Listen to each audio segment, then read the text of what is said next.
Gracias por la invitación, un saludo a toda la audiencia de todos los medios que están enlazados en este conversatorio que tiene necesariamente que ser permanente y así será, en un ejercicio no solo de rendición de cuentas permanente con nuestra gente, con nuestro pueblo, sino efectivamente con un proceso de difusión de todas las buenas nuevas y de todas las cosas que viene haciendo el gobierno de todos. Efectivamente, el día de ayer hemos estado en Esmeraldas y no de ahora, hemos venido estando permanentemente. Creo que ha habido un trabajo en territorio importante y por supuesto que la querida y hermana provincia de Esmeraldas no ha estado ajena a la labor que ha venido haciendo el gobierno nacional, pero que definitivamente con los últimos acontecimientos demanda el redoblar esfuerzos y una presencia mayor de todos los estamentos del Estado, siempre en la franja en la zona de frontera y particularmente en la provincia de Esmeraldas ha habido una presencia del Estado a través de las Fuerzas Armadas y de la Policía Nacional de forma permanente, pero esto no puede ser, sino complementado siempre con una presencia integral, porque de eso se trata, no solo un tema de seguridad. Hemos estado el día de ayer en una reunión intersectorial con incluso la presencia de varias funciones del Estado. Estuvo presente la Fiscalía, la Defensoría del Pueblo, las distintas carteras de Estado en materia de desarrollo social, el MIE, salud, vivienda, justicia y demás, y por supuesto con el alto mando militar, la presencia de las Fuerzas Armadas y la Policía Nacional. Recordemos que en el marco del estado de excepción, en los cantones de San Lorenzo y de Eloy Alfaro, se constituyó un mando unificado, un mando único entre Policía Nacional y Fuerzas Armadas, precisamente para redoblar la seguridad, particularmente en estas zonas. Recordemos que son situaciones lamentables que rechazamos, por supuesto, y fundamentalmente nos solidarizamos profundamente con los familiares de las víctimas de estos tres héroes de la patria, de estos tres infantes de Marina, muy jóvenes que perdieron la vida precisamente con este atentado que repudia el pueblo ecuatoriano y frente al cual habrá una respuesta contundente de todo el país, no solo del Estado, no solo del gobierno nacional, sino de la sociedad en su conjunto, y en función de esto estamos trabajando más allá de la seguridad en un tema de desarrollo integral de la frontera y por supuesto particularmente de nuestra querida Esmeraldas. Muchas voces del país, señora vicepresidenta, dicen que hay que juntarse y en efecto que ya nos hemos juntado para defender a la patria, al Estado ecuatoriano de este flagelo. ¿Qué otras cosas tienen previstas? Ya el presidente desapareció la CENAIN, ahora se integran todos los sectores a trabajar. El ejército no ha desaparecido su oficina de inteligencias, pero en todo caso la gente está unida para defender a estos jóvenes patriotas nuestros que defienden el territorio nacional en vista de una agresión de donde provenga. Por supuesto que sí, y definitivamente el repensar los mecanismos de inteligencia, que sean más eficientes, más efectivos, efectivamente para prevenir este tipo de situaciones. Y la decisión del presidente de eliminar la Secretaría Nacional de Inteligencia no implica eliminar los mecanismos de inteligencia, eso sería un absurdo, sino reforzarlos, repensarlos y obviamente articularlos a la acción de la Policía Nacional y de las Fuerzas Armadas directamente. Pero fue importante porque en el tema de Esmeraldas particularmente, creo que hubo una deuda importante con Esmeraldas que es necesario saldar. Creo que se ha hecho bastante en materia de reconstrucción, eso no es posible dejar de reconocer, todo lo contrario, se deberán seguir fortaleciendo aquellas cosas que han venido dando resultados. Todavía hay tareas pendientes que hemos asumido con muchísima responsabilidad desde el inicio del gobierno y particularmente desde ahora que a partir del 6 de marzo el presidente me delegó que presida el Comité para la Reconstrucción. Hemos tomado decisiones inmediatas. Por ejemplo, la necesidad primero de fortalecer el comité con la presencia de otros estamentos del Estado que son indispensables para una toma de decisiones en base a las prioridades para la implementación de los proyectos que están pendientes. Y una de esas prioridades es también incorporar la presencia de Esmeraldas. Hemos planteado que la prefectura de Esmeraldas, en representación de los gobiernos autónomos descentralizados de la provincia, tengan obviamente una presencia en el comité. Creo que eso es de justicia, es necesario hacerlo y vamos avanzando en ese sentido. Vicepresidenta, buenos días. Un privilegio volver a conversar con usted una vez más, ahora en calidad de segunda magistrada del país. Vicepresidenta, en estas guerras de cuarta generación, como se les ha denominado, guerras asimétricas contra grupos terroristas, grupos irregulares, ya lo vivimos con Colombia. miles y miles de desplazados que vinieron hacia el país. Ahora se puede repetir la figura. Desplazados de Esmeraldas que pueden adentrarse hacia ciudades como Guayaquil, Quito. ¿Qué va a hacer el gobierno a propósito de toda esta gente que se quedaría en blanco? Bueno, primero ser enfáticos que estas lamentables situaciones, estos ataques, estos atentados, han sido focalizados en los cantones de San Lorenzo y Eloy Alfaro. Ahí hay una presencia redoblada de nuestras fuerzas del orden, de Policía Nacional y Fuerzas Armadas, de manera que eso está, digamos, controlado. No podemos hablar de un tema, pero por supuesto hay un Estado que está presente, hay una respuesta contundente de todos los estamentos de la sociedad y del Estado ecuatoriano que están presentes no solo en Esmeralda, sino en toda la zona de frontera. Fuerzas Armadas preparadas al nivel... Sin duda, creo que el profesionalismo de nuestras Fuerzas Armadas, de nuestra Policía Nacional, es precisamente el haber dado un golpe importante a aquellas bandas de crimen organizado, a aquellos delincuentes que en el marco de actividades ilícitas fundamentalmente relacionados con el narcotráfico han tenido, entre comillas, estas represalias contra las fuerzas del orden, puntualmente en estos dos cantones que hoy, como es de conocimiento público, se encuentran bajo estado de excepción para un mayor control, una mayor, mecanismos que permitan fortalecer esa presencia en materia de seguridad ciudadana. Entonces, esto es importante decirlo porque esto no es que ocurre en toda la provincia de Esmeraldas, cuidado. Esto es un tema muy focalizado que está absolutamente controlado y, por supuesto, se están redoblando esfuerzos para, en primer lugar, precautelar la seguridad de nuestros hermanos esmeraldeños que viven particularmente en los cantones de San Lorenzo y Eloy Alfaro.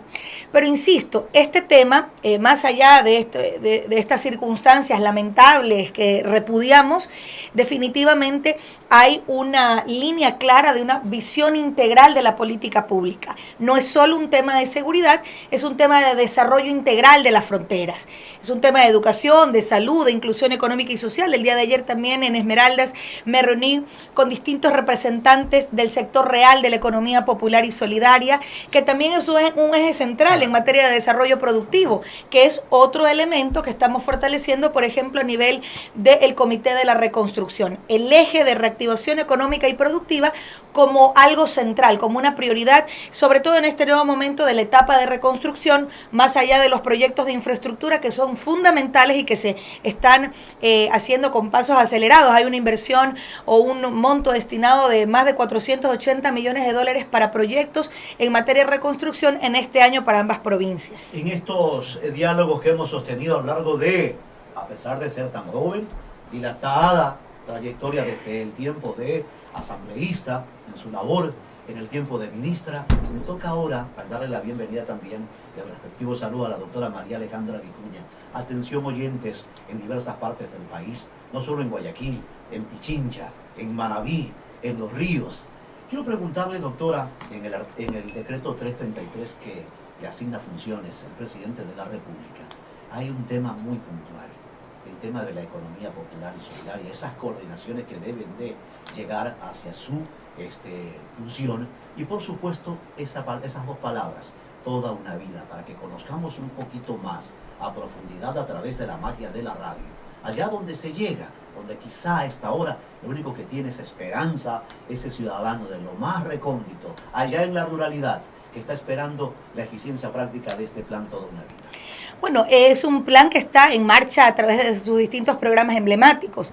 Casa para Todos, la Minga Agropecuaria, que efectivamente apunta a voltear los ojos al agro, a voltear los ojos al campo, que ha sido una de las prioridades del gobierno nacional. Y no solo en el marco de la Minga Agropecuaria, sino en todo el contexto del desarrollo del Plan Nacional Toda una Vida, que es el Plan Nacional de Desarrollo 2017-2021. Ir al buen vivir rural implica no solo el disminuir el déficit de vivienda en el sector rural, sobre todo en las familias ubicadas en extrema pobreza o en pobreza moderada. Es decir, atención con un programa de vivienda rural con las particularidades que tiene nuestra gente en el campo. Aparte de Minga Agropecuaria, que es el fomento, el desarrollo productivo, el acceso a crédito en mejores condiciones y con las facilidades y no los obstáculos que han tenido históricamente nuestros campesinos de acceder, o nuestros pequeños agricultores de acceder a un crédito que permita fomentar estas actividades productivas, también fomentando la asociatividad, que es ese elemento sustancial que debemos seguir promoviendo desde el marco de la economía popular y solidaria.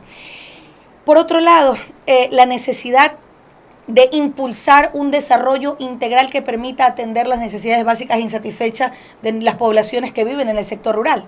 Y en ese sentido, el programa Agua para Todos, que ya ha firmado con 55, fase, ¿no? Sí, en una primera etapa en donde ya se han firmado 55 convenios de los distintos gobiernos autónomos descentralizados con el Banco de Desarrollo para entregar créditos con subsidios hasta el 75% en materia de agua potable para las poblaciones y particularmente para aquellos municipios pobres, para aquellos municipios pequeños que no tienen capacidad de endeudamiento. Sí, pero doctor, aquí aprovecho y le pregunto algo sobre el tema agua.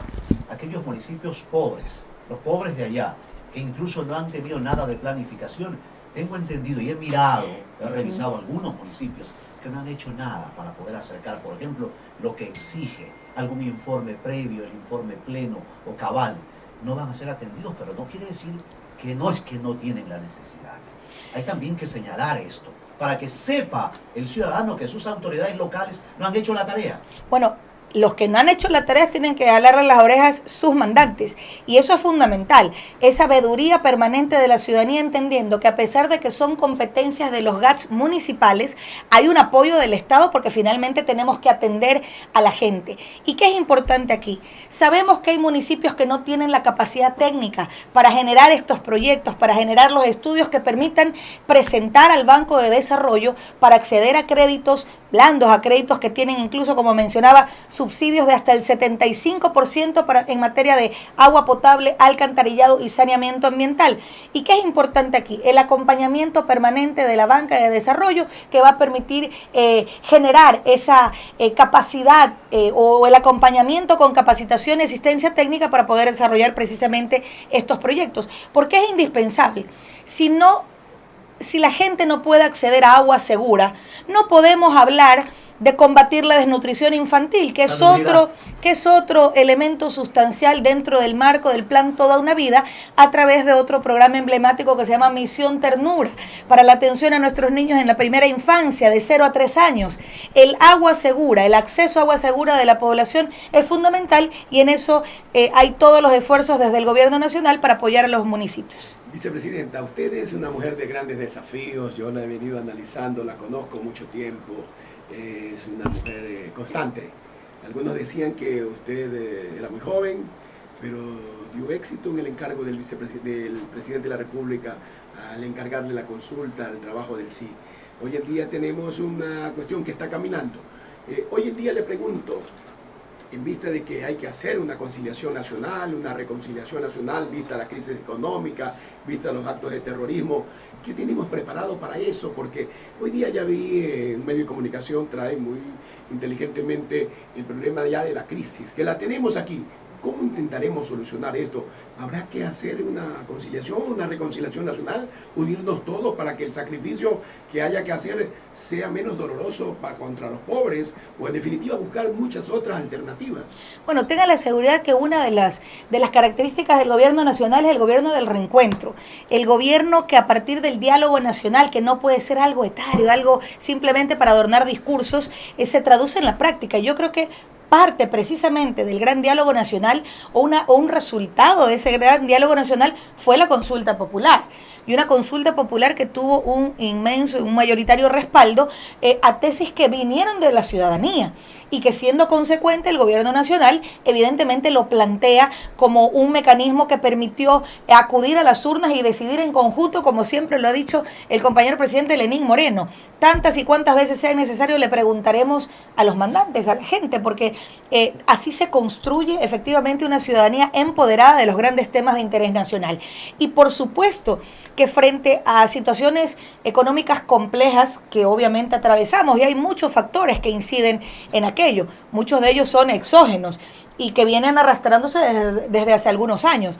Pero es necesario entender que obviamente hay que tomar medidas importantes en conjunto.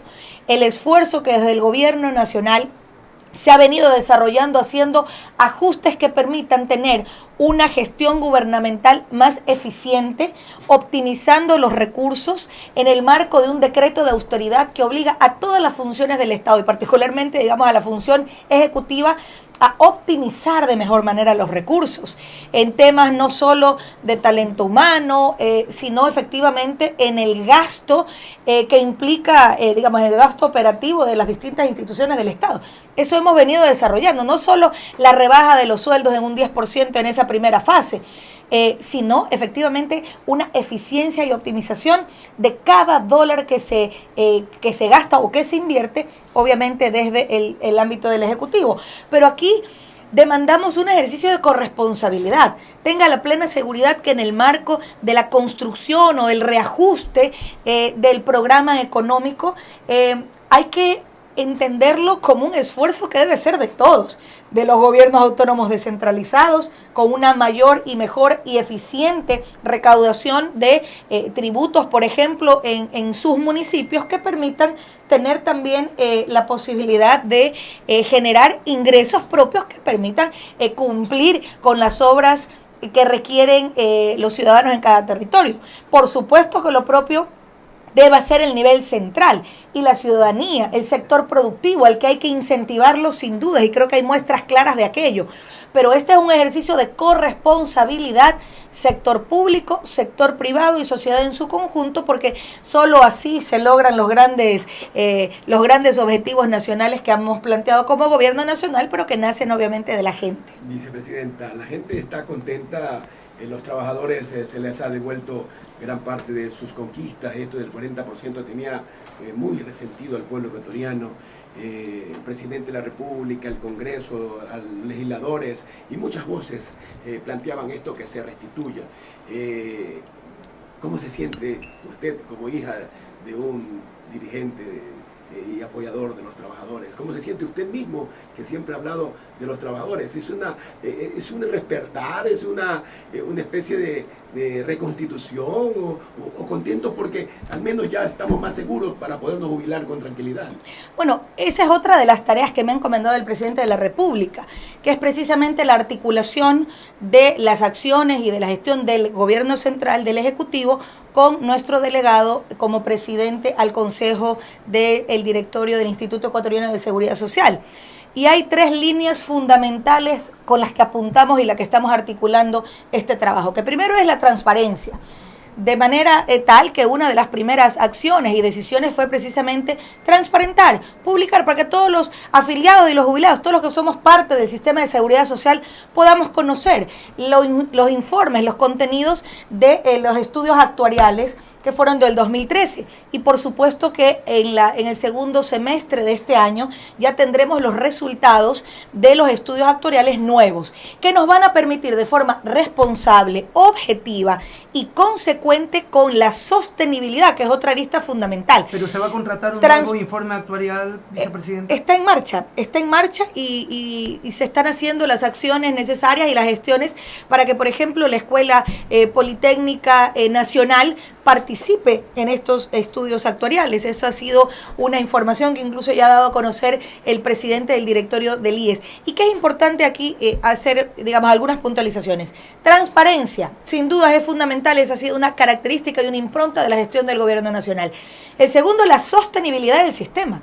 A partir de los resultados de los estudios actuariales, sin lugar a dudas, se tendrá que adoptar medidas necesarias que garanticen esa sostenibilidad.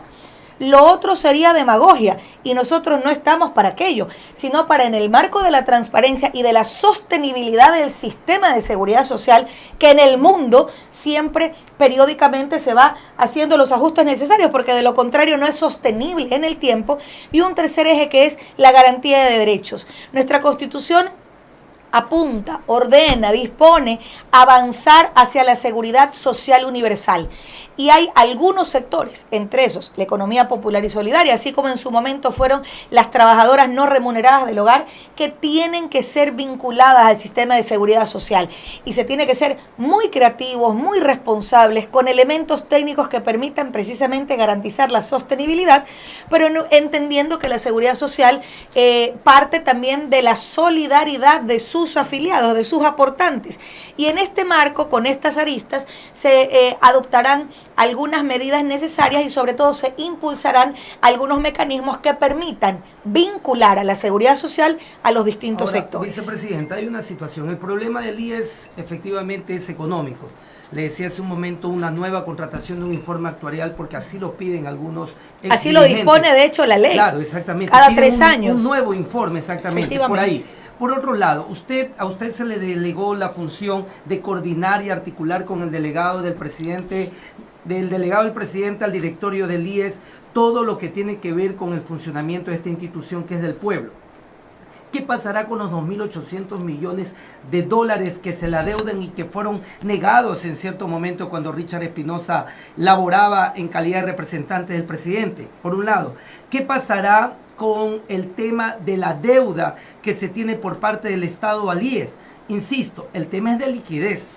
Los indicadores hablan de malos pronósticos, vicepresidenta. ¿Hay dinero para eso? A ver, aquí es importante primero entender que hay un informe de Contraloría que es mandatorio y que en función de eso, con los sustentos respectivos, hay varias cifras que dicen, ¿no? O sea, los 2.800 millones de dólares que dicen. ¿Por qué 2.500? Es que ni siquiera, no, ni siquiera es eso. Es decir, todavía no hay un consenso en el tema de las cifras. Eso lo deberá determinar los estudios respectivos y los sustentos técnicos, evidentemente, por parte de Contraloría, y tenga la seguridad que es una deuda que tiene que ser saldada. Claro. ¿Sí? Entonces, eso es importante, digamos, partir de ahí. Y por otro lado, insistir. Esos 3 elementos son los que van a articular la gestión del Instituto Ecuatoriano de Seguridad Social, y eso sí lo han dicho los integrantes, los miembros del el directorio del IES y particularmente su presidente, que es con el que se articula desde la función ejecutiva. Transparencia, sostenibilidad. Esa es la clave cuando hablamos de un sistema de seguridad social responsable y que obviamente apunta a largo plazo, no solo a temas coyunturales. Doctora María Alejandra Vicuña, vicepresidente de la República, la palabra empeñada, dice el hombre llano. El señor presidente de la República ha dicho que ahora, además del decreto que yo hice alusión para las funciones que a usted le han encomendado, iba a manejarse al momento de darle a usted la coordinación y articulación con el Consejo Directivo del IES de manera técnica. No habrán más sigilos de eso que antes se decía que no se podía conocer. Hoy hay una publicación y no es esta indudablemente la única y verdad. Hablan de 4.000 millones.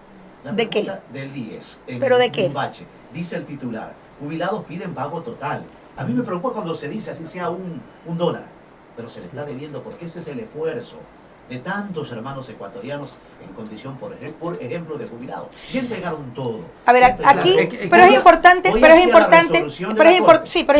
aclarar, por ejemplo, de que no se debe $1 en materia de pensiones jubilares. El Instituto Ecuatoriano de Seguridad Social está al día en materia de pensiones, de manera que no hay ahí ningún problema. Y respecto a las deudas que, por ejemplo, se tienen con el sector privado, con las clínicas y eso, están en un proceso. Recuerden que fue una medida importante, creo que benefició a la inmensa mayoría de los afiliados, pero lamentablemente cuando hay este tipo de decisiones también hay de las otras prácticas. Cuando en desmedro del interés del Instituto Ecuatoriano de Seguridad Social y de los afiliados que finalmente son los que son parte de, los que son dueños del Instituto Ecuatoriano de Seguridad Social, se cometieron algunos abusos. Esas derivaciones que evidentemente no tenían ningún sustento y cobros excesivos, es decir, ibas por una apendicitis, pero en realidad te hacían alguna liposucción. Entonces, todos esos temas son importantes mencionarlos, pero efectivamente lo que está auditado y lo que tiene los debidos sustentos, hay la disposición evidentemente de hacer los pagos de forma inmediata. Pero es que es importante aquí.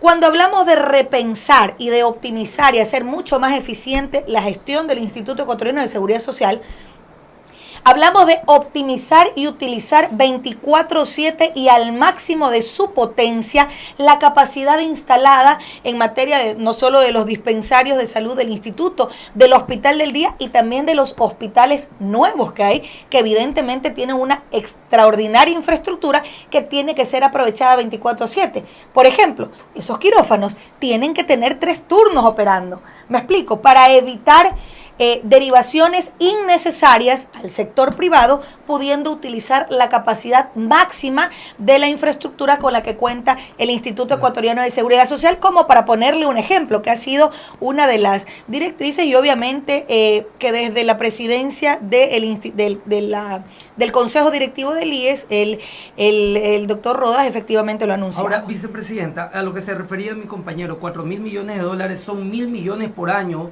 que no ingresaron al IES por el tema del aporte del Estado a las pensiones jubilares. Entonces algunos se preguntan, ¿retornarán estos 4.000 millones hacia los fondos del IES por un lado? ¿Se tocarán las cuentas del IES durante este gobierno como ha sido costumbre de otros?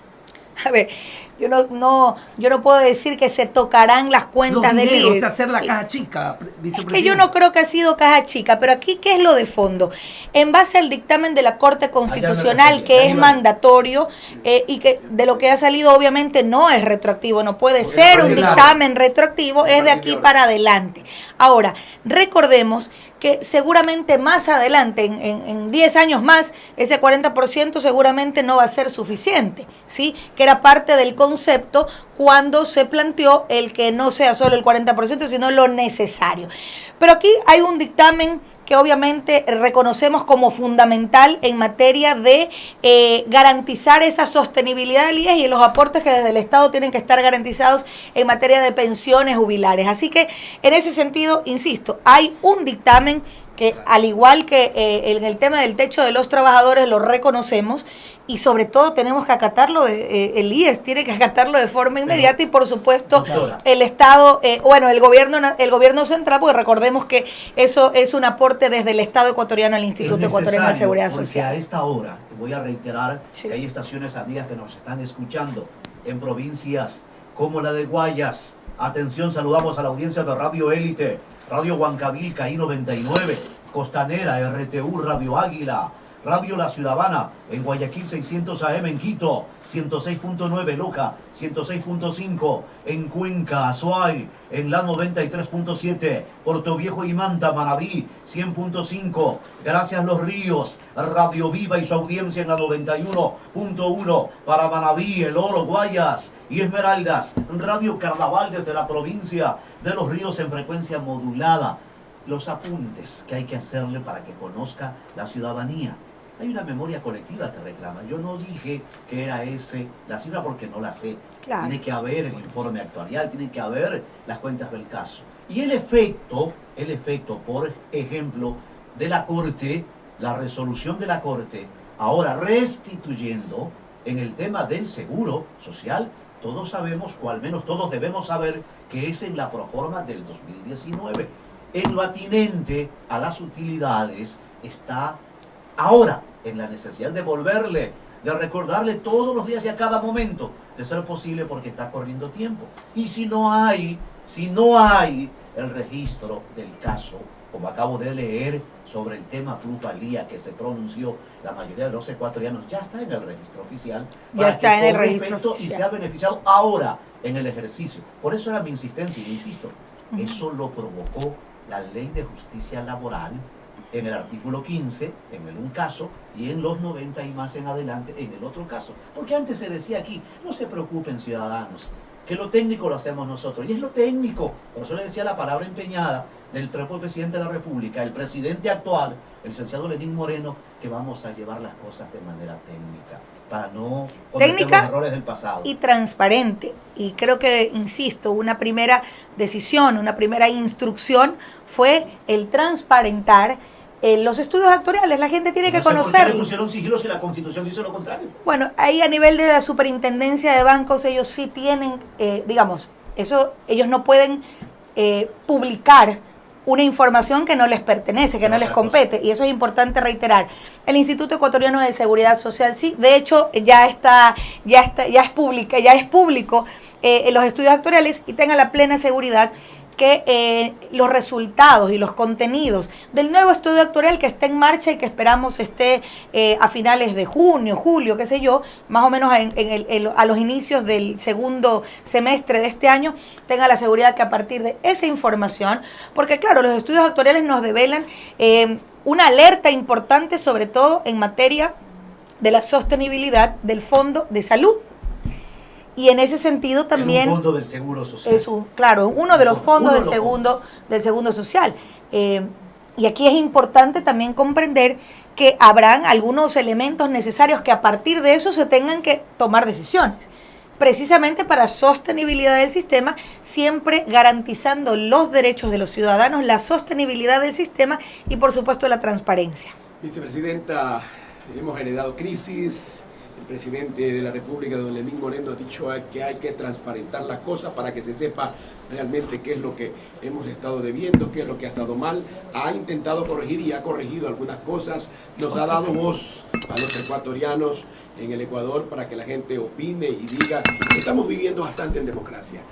Pero, ¿cuál sería su mensaje al pueblo ecuatoriano que está un poco todavía animado, está con ganas? Dice, bueno, las cosas están caminando, pero ¿cómo le podíamos dar más aliciente o qué mensaje hay para el pueblo ecuatoriano para que esta crisis o estas medidas que tengamos que tomar como país sean realmente no tan perjudiciales, sino beneficiosas, que nos permita salir lo más pronto posible de esta crisis horrible económica y moral también que hemos tenido? Bueno, tenga la plena seguridad que siempre el presidente, como una de sus prioridades de la gestión del gobierno, es algo que finalmente es una de las demandas de la gente. Generación de empleo, reactivación económica y productiva, esa es una prioridad y hacia allá se está trabajando. Porque la implementación de los programas emblemáticos van de la mano de este objetivo. La gente quiere trabajar, la gente quiere empleo, la gente quiere que se dinamice la economía en los territorios, y en ese sentido, por ejemplo, con la construcción de los miles de viviendas que ya están en ejecución, con la implementación de agua segura, que también implica construcción en cuanto a infraestructura en los distintos territorios, también se dinamiza la economía, con la derogatoria de la ley de plusvalía, pero de la mano con otras medidas, otros impulsos, por ejemplo, a través no solo de la banca pública como la CFN, sino también del Banco del Pacífico, impulsar, crédito barato en mejores condiciones para vivienda de interés público, es decir, para aquella vivienda que... Es que hay dos, vivienda de interés social, claro, que es hasta $40,000, y vivienda de interés público hasta $70,000, en donde incluso hay una tasa en cuanto al crédito hipotecario que es subsidiado, del 4%, que obviamente permite acceder en mejores condiciones a la gente. Entonces, son temas que van de la mano.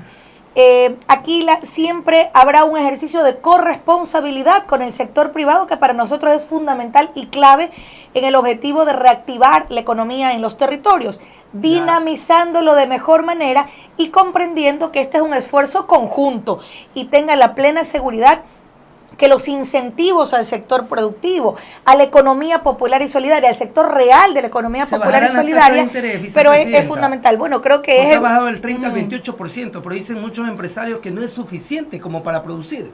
Bueno, digamos, en algunos sectores nunca será suficiente. Claro. Nunca estarán conformes con todos los esfuerzos que se hacen, que tienen que ser de conjunto.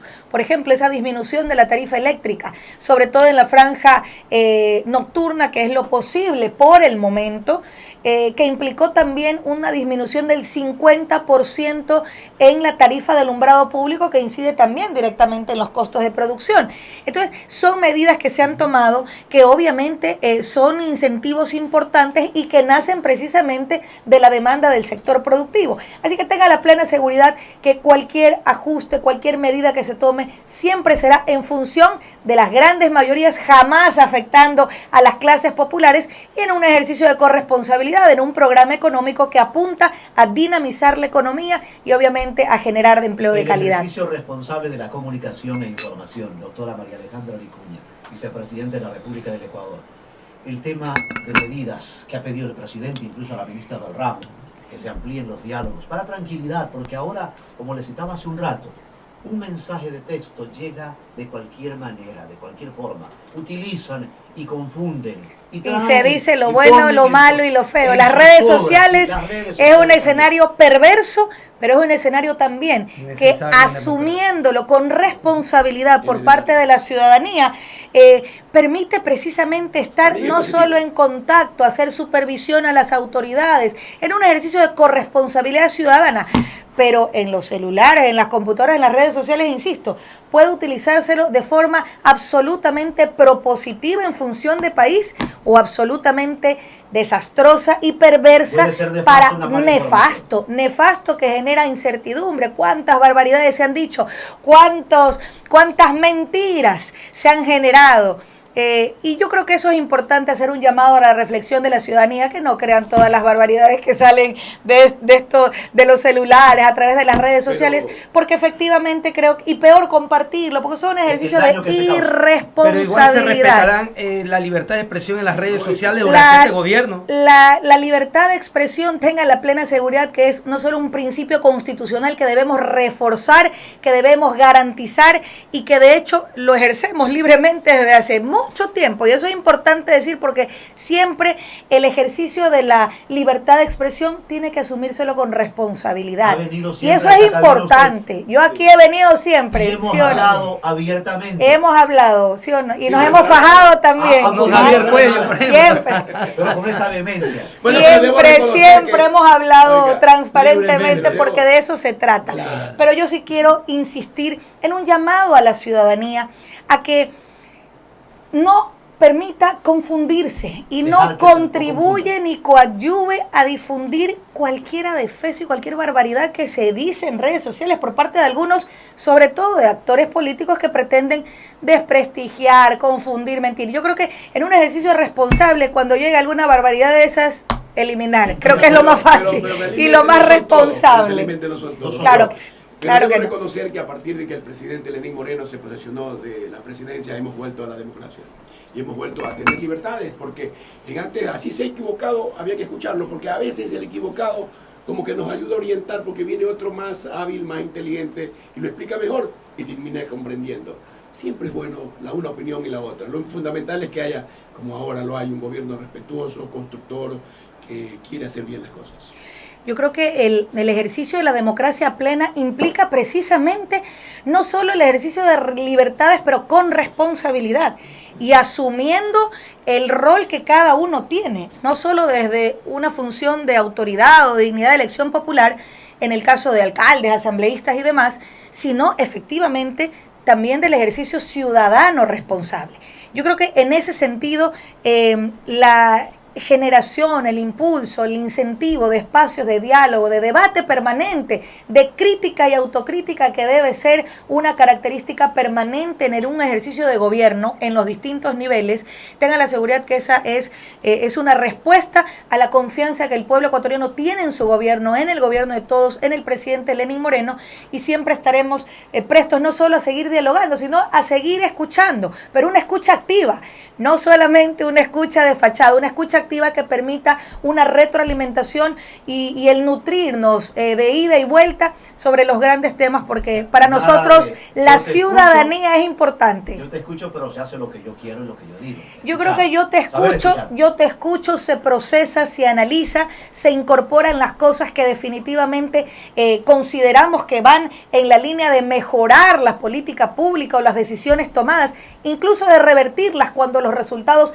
no han sido los esperados o la ciudadanía demanda cambios. Y tenga la plena seguridad que hay siempre la apertura para aquello. A la vicepresidenta que siempre informe, ella es la voz política más inmediata que tiene el gobierno central, y en definitiva queremos confirmarle que los medios de comunicación estamos dispuestos a que siempre se informe. Pregúntale así transparentemente. A nosotros no nos ha dado nadie una lista de cosas que preguntamos. Y ni le daré. Aquí nos venimos a hacer un conversatorio plural, amplio, como debe ser. Como debe ser. Vicepresidente de la República, y de todo corazón, así lo dice el pueblo llano, el éxito en sus acciones será el éxito de la sociedad ecuatoriana. Gracias por esta visita a Radio Morena, y que han escuchado también en estaciones que la voy a repetir en su presencia. En Guayaquil, audiencia de Radio Élite, Radio Huancavilca, I99, Costanera RDU, Águila, Radio La Ciudadana en Guayaquil, 600 AM. Quito 106.9 en frecuencia modulada, Loja 106.5, Cuenca la 93.7, Puerto Viejo y Manta, atención 100.5, en Quevedo Radio Viva 91.1, para Manabí, El Oro, Guayas y Esmeraldas. Carnaval también en frecuencia modulada desde la provincia de Los Ríos. Éxito en su jornada, doctora María Alejandra Vicuña. Muchas gracias y un abrazo a todos y todas. Sigan junto a nosotros, somos Radio Morena.